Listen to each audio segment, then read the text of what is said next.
لیکن یہ ایسے فرما بردار تھے، یہ ادھر ہی کھڑے رہتے تھے، وہ گھر سے تلوار لے کے آ کے انہیں قتل کر کے چلا جاتا تھا. تو یہ رضائے رب پہ راضی تھے یا کیا تھا مجھے نہیں اس کی سمجھ، تقدیر بنا کے تقدیر کا بہانہ اور عمل سے فارغ ہو گئے تھے، کیا تھا یہ ہم اپنی آنکھوں سے دیکھ رہے ہیں. سارے مسلمان گویا تقدیر کا تماشا دیکھ رہے ہیں، کوئی کرنے کی کچھ پوزیشن میں نہیں ہے. تو اس کو آپ تو لینا خدا کی ناراضگی پر، یعنی ہم مسلمانوں سے اللہ اس درجے میں ناراض ہو چکا ہوا ہے، جو اس کی ایک علامت ہے. باقی یہ کہ دیکھیں ویسٹ کیا ہے، عوام کے اندر تو وہ درد دل وہ ساری چیزیں ہوں گی، وہ مغرب کا ہو مشرق کا ہو، وہ اپنی جگہ ایک علیحدہ کہانی ہے. لیکن جو وہاں کے حکمران ہیں وہ ایک خاص پروسیس سے اوپر آتے ہیں، وہ انسانیت کے دشمن ہیں. انسانیت کے دشمن کہہ رہا ہوں، وہ کوئی گورے کے بھی حمایتی نہیں ہے، وہ خود مغرب کے عوام کے بھی سجن نہیں ہیں، وہ انسانیت نو انسانی کے دشمن ہیں. اور جس پروسیس سے اوپر آتے ہیں وہ کہانی ہم اس وقت کیا بیان کریں، مطلب پورا ایک شیطانی پروسیس ہوتا ہے. وہ جو ابھی وہ کوئی ٹرمپ کی کوئی ہے نا ایک سکینڈل جو چھپایا جا رہا ہے، کوشش کی جا رہی ہے. تو اب آپ سوچیں کہ جن کن لوگوں کے پیچھے پہلے اس طرح کی فائلیں ہوتی ہیں، پھر ان کو اس جگہ پہ لایا جاتا ہے، تو وہ فائلیں نہیں ہوتی، وہ ہینڈل ہوتا ہے جس سے انہیں کنٹرول کیا جاتا ہے. تو وہ اب کیسے اسرائیل کے خلاف بول سکتے ہیں؟ آپ کو یاد ہوگا کلنٹن ایک صدر جو گزرا ہے امریکہ کا، تو وہ نہیں چاہتا تھا یہ کچھ جو انہوں نے قبضے کر لیے تھے نا وہ اس فلسطینیوں کی جگہوں پہ، تو وہ کچھ ادھر زبردستی کر رہا تھا، تو اس کا ایک اسکینڈل آ گیا تھا. بس اس پر وہ اس کی امپیچمنٹ ہونے والی تھی، اس نے دونوں ہاتھ جوڑ کے معافی مانگ کے تو پیچھے ہٹ گیا. تو یہ ہوتی ہے امریکی صدر کی اوقات اسرائیل کی ریاست کے آگے. فرنگ کی رگے جہاں پنجہ یہود میں، تو انہوں نے کیا کرنا ہے؟ فرانس والے کی بھی یہی ہوگی اور جرمنی والے کی بھی یہی ہوگی. یہ عالمی جنہیں ہم طاقتیں کہتے ہیں، ان طاقتوں کی اوقات ہے کہ وہ ایک سکینڈل کی مار ہوتا ہے ان کا پاورفل پرسن، جس نے دستخط کرنے ہیں، جس نے آرڈر ایشو کرنے ہیں، جس نے اسٹیٹ کی پالیسی ڈیفائن کرنی ہے، اس کی یہ حیثیت ہے. باقی آپ کو پتہ لابیاں ہوتی ہیں، ان پر اربوں ڈالر خرچ کیے جاتے ہیں، وہ ذہن سازی کرتے ہیں، تو سارا میڈیا ان کے قبضے میں ہے، وہ جو چاہیں لوگوں کی ذہن سازی کریں، جس خبر کو چاہیں وہ نشر ہو، جس خبر کو چاہیں کل کرتے ہیں. اس سب کے ساتھ، اس سب کے باوجود کہنا چاہیے مجھے، اگر اسرائیل تاریخ میں پہلی دفعہ لوگوں کی نظروں میں بدنام ہوا ہے یا اس کو ڈسکریڈٹ ہوا ہے، تو یہ معجزے سے کم نہیں ہے. یہ خدا کا پلان ہے کہ لوگوں کی نظروں میں ریاستیں، میں نے آپ کو بتایا مجبور ہیں، لیکن عوام تو نہیں مجبور. برطانیہ میں مظاہرے ہو رہے ہیں، فرانس میں مظاہرے ہو رہے ہیں، جرمنی میں مظاہرے ہو رہے ہیں، امریکہ میں مظاہرے ہو رہے ہیں، کھلبلی مچی ہے. اور کبھی اسرائیل اتنا بدنام نہیں تھا جتنا اب جا کے ہوا ہے.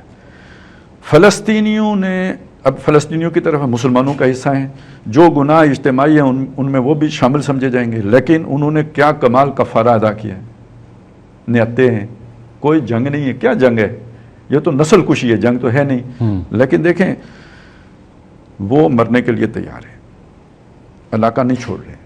ٹیمپٹیشن ایک طرف دیکھیں، بھوک سے مارا جا رہا ہے، بچے ان کے بلک رہے ہیں، میزائل علیحدہ برس رہے ہیں ان کے اوپر. اور ٹیمپٹیشن بھی ہے کہ جناب آپ کو یہ دیکھیں نا، ہم آپ کو سرائے سینا میں بہترین ایکوموڈیشن دے رہے ہیں، آپ آئیں یہاں پہ کھائیں پئیں رہیں. یہ مصر آپ کے سارے انتظامات سنبھال لے گا. یہ سوڈان میں ہم آپ کو جگہ دے دیتے ہیں. یہ عرب بہت امیر لوگ ہیں، یہ آپ کو فیسیلیٹیٹ کریں گے. یہ ساری بات ہے یا نہیں ہے؟ صحیح ہے.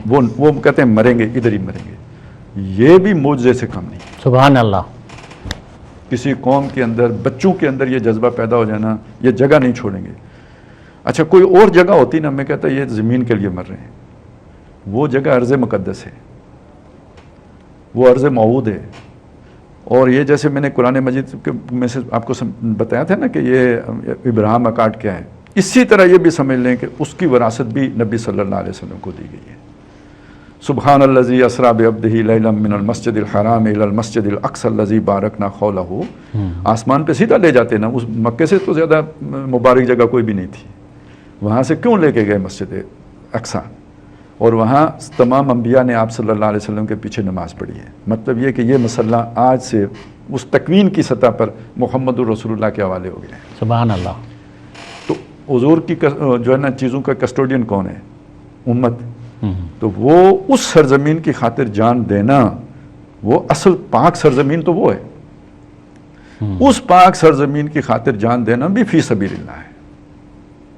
تو فلسطینی تو اپنے خون سے کفارہ ادا کر رہے ہیں اور پوری امت مسلمہ کی طرف سے گویا کفارہ ادا کر رہے ہیں، اور ان کے صدقے سے ہو سکتا ہے کہ مسلمانوں کے دن بھی پھریں، اگرچہ کہ ابھی آگے بہت اس سے زیادہ شدید حالات آنے، پورے عرب پر آنے ہیں۔ جو فلسطینیوں کی حالت ہے یہ پورے عرب کی حالت بننی ہے،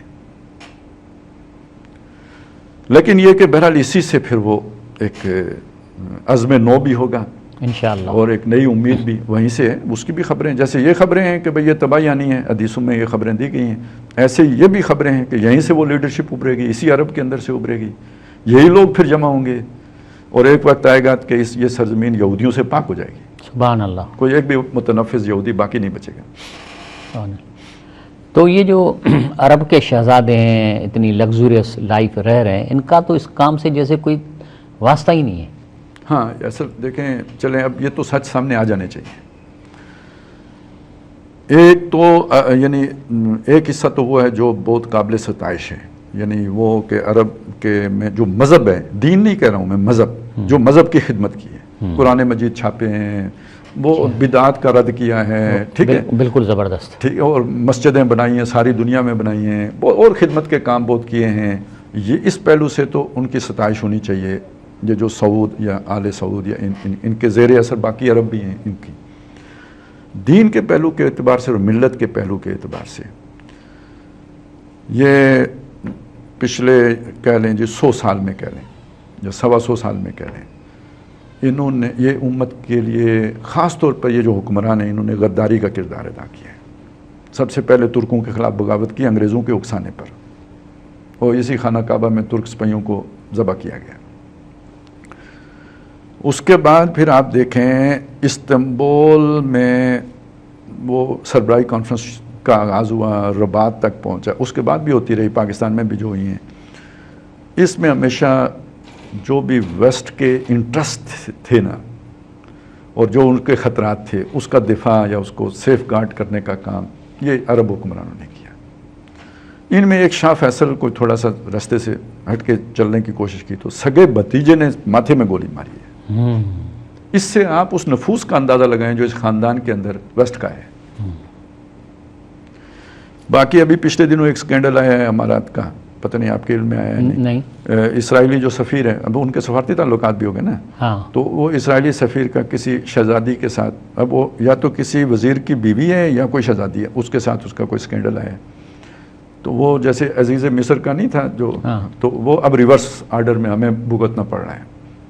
تو یہ اس درجے کے ان کے تعلقات اب اسرائیل کے ساتھ بن چکے ہوئے ہیں، اور وہ اس کے لیے اصل میں ہمارے لیے ابراہم اکارڈ ہے، آپس میں کزن، وی آر کزنز، وہ اسماعیل اور اسحاق دونوں بھائی ہیں، تو ہم اسماعیل کی اولاد ہیں، تم اسحاق کی اولاد ہو، تو ہم کزنز ہیں۔ حالانکہ یہ ایک اور دھوکہ ہے بہت بڑا، اس لیے دھوکہ ہے کہ یہ جو اس وقت اسرائیلی بنے ہوئے ہیں یہ 13th ٹرائب ہے، اشکنازی یہودی ہیں، خزاریان جن کو کہتے ہیں، ان کا ابراہیم سے کوئی تعلق ہی نہیں ہے سرے سے، یہ ابراہیم کی نسل سے ہیں ہی نہیں، اسحاق علیہ السلام کی نسل سے نہیں، یعقوب علیہ السلام کی نسل سے نہیں، یہ تو ادھر جا کے حضرت نوح علیہ السلام کے ساتھ ہمارے ساتھ ملتے ہیں، اس سے یعنی حضرت جو تھے یافس ان کی نسل سے ہیں یہ۔ خالد صاحب اب یہ آتا ہے نا کہ اللہ تعالیٰ کوئی مرض یا بیماری تو پیدا کرتا ہے لیکن اس سے پہلے اس کا علاج بھی پیدا کر دیتا ہے، جی جی بالکل، ایسے میرا خیال ہے کہ نہیں ہوا کہ پہلے بیماری پھر علاج ڈھونڈے، علاج اویلیبل ہوتا ہے، جڑی بوٹیوں میں ہوتا ہے، ڈھونڈنی ہوتی ہیں۔